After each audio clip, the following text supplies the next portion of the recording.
Hello বন্ধুরা, চাঁদের সবচেয়ে কাছের এই স্থানটি এবং এই স্থানটি আমাদের পৃথিবীতে অবস্থিত। এই স্থানে একটি পর্বত রয়েছে যা মাউন্ট এভারেস্টের চেয়েও অনেক বেশি উঁচু। এটি এই দেশের এমন একটি স্থান যেখানে সব আজব আজব ঘটনা ঘটে থাকে, যা পদার্থবিদ্যার সব নিয়মকে ভঙ্গ করে দেয়। আপনি এই স্থানে রহস্যগুলো সম্পর্কে জানলে অবাক হতে বাধ্য হবেন। ভাবেন পৃথিবীর কতই না রহস্যময়, আর মহান আল্লাহ তাআলার সৃষ্টি কতই না সুন্দর।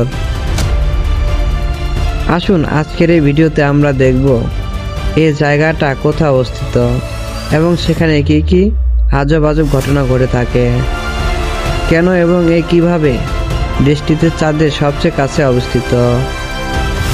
আজকের এই ভিডিওতে আমি আপনাদেরকে বিশ্বের সবচেয়ে আকর্ষণীয় একটি দেশ দেখাতে চলেছি, তাই ভিডিওটি সম্পূর্ণ দেখার অনুরোধ রইল।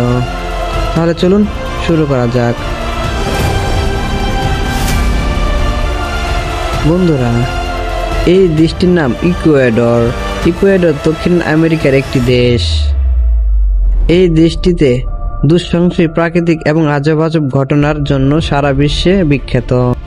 এখানে কিছু উন্মাদ পদার্থবিদ্যার বহির্ভূত কাজ হয়, যা দেখে আপনার কাছে অবিশ্বাস্য মনে হবে। এই দেশে বিশেষ সেই স্থানগুলোকে তারা চিহ্নিত করে রেখেছে। প্রথমত, এখানে কোনো পর্যটক বেড়াতে যায় তখন তারা এই লাইনটিতে সোজা হাঁটার চেষ্টা করে, কিন্তু তারা পারে না। যে কোনো একদিকে তারা পড়ে যায়, যদিও এর পিছনে কিছু গ্র্যাভিটির কারণ রয়েছে।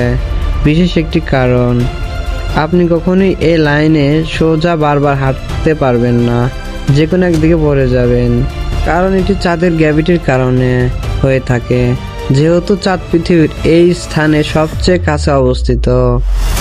আবার যদি এ জায়গায় একটি বেসিনে জল ঢেলে দেন, তাহলে সেই জল নিচে যাওয়ার সময় বাম ডান দিকে ঘোরে না বা কোনো ঘূর্ণনও হয় না। সাধারণত কোনো ব্যাচিং আকৃতির পাত্রে জল ঢাললে তা নিচের দিকে ঘুরতে ঘুরতে নির্বাণ হয়, কিন্তু এই স্থান ক্ষেত্রে এমনটা হয় না। এখানে জলের কোনো ঘূর্ণন নেই, কেবল জল সোজা নির্গণ হয়। এবং আপনি যদি এই পার্টিকুলার স্থানে দাঁড়িয়ে থাকেন, তাহলে আপনার ছায়া অদৃশ্য হয়ে যাবে। এই স্থানে কোনো জিনিসের ছায়া পড়ে না এবং এখানে আপনার কোনো ঘড়িও প্রয়োজন পড়বে না, কারণ আপনি সূর্যের দিকে তাকিয়ে অনুমান করতে পারবেন এই স্থানে। আসলে কেন এমনটা হয়, চলুন জেনে নেই। বন্ধুরা, এমন হবার একটাই কারণ, এই লাইনে যায় পৃথিবীর দুই অংশ বিভক্ত করে রেখেছে, নর্থ এবং সাউথ। মাঝে এই লাইনটিকে বিষুবরেখা বলা হয় এবং মজার বিশেষ হলো এই দেশটিতে বিষুবরেখার ইংরেজি শব্দ বা ইকুয়েডরের নাম অনুসারে এই দেশটির নামও ইকুয়েডর রাখা হয়। সেটা যাই হোক, পৃথিবীর ঘোরার সাথে সাথে এই স্থানে একটি শক্তিশালী দিকে বিষুবরেখা টেনে বাইরে বের করে দিচ্ছে, ফলে এই জায়গার মাদ্রাজ শক্তি অনেক দুর্বল। এই স্থানে একটি পর্বত চাঁদের খুব কাছে অবস্থিত। এই পর্বতের নাম মাউন্ট চিম্বোরাজ। যদিও এটি পৃথিবীর সবচেয়ে উঁচু পর্বত, তবে বিক্ষোভ রেখায় পৃথিবীর স্থির কারণে চিম্বোরাজ মহাকাশের সবচেয়ে কাছে বিন্দু। আরও এই কারণে ইকুয়েডর পৃথিবীর সবচেয়ে উঁচু রাজধানী। এই 6263 মিটার উঁচু এই পর্বত পৃথিবীর একটি বিস্ময়, যা খুব প্রাকৃতিক এবং সৌন্দর্যের প্রমাণ।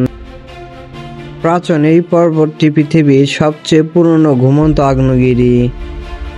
মানব সভ্যতার বিবর্তন ও অসভ্যতার উদ্বোধন এবং পতনের সাক্ষ্য এই পর্বত। তবে ইকুয়েডরের মানুষজন এখানে শিরক করে। মানুষজন এই পর্বতের পূজা করে।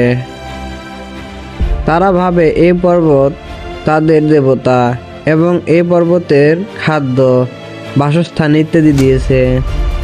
প্রতি বছর এই পর্বতের পূজা করা হয় এখানে, যা সরাসরি আল্লাহর সাথে শিরিক করা হয়। তবে সেটা যাই হোক, ভ্রমণ পিপাসুদের জন্য এই স্থানটি খুবই বিস্ময়কর।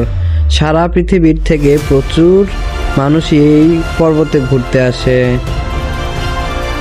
সমুদ্র পৃষ্ঠের সবচেয়ে থেকে উঁচু পর্বত হলো মাউন্ট এভারেস্ট এবং পৃথিবীর কেন্দ্র থেকে সবচেয়ে উঁচু পর্বত হলো চিম্বোরাজো এবং মাউন্ট এভারেস্টের চেয়েও 1.5 কিলোমিটার চাঁদের কাছে এই চিম্বোরাজো পর্বত অবস্থিত। তাই এখানে পৃথিবীর সবচেয়ে কম ভারশক্তি অনুভব করবেন।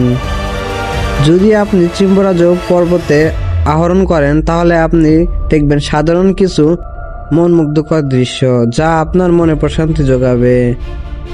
সেই সাথে আপনি পর্বতের উপরে দাঁড়িয়ে নিজেকে হালকা অনুভব করবেন, কারণ এই পর্বতে পৃথিবীর ভারসাম্য কম থাকায় আপনার ওজন কমে যাবে এবং এই চিম্বোরাজ পর্বত থেকে আপনি চাঁদকে খুব কাছ থেকে দেখতে পারবেন এবং চাঁদকে অনেক বৃহত্তম আকৃতি দেখতে পারবেন এবং চাঁদকে আরও অনেক বেশি স্পষ্ট দেখা যাবে।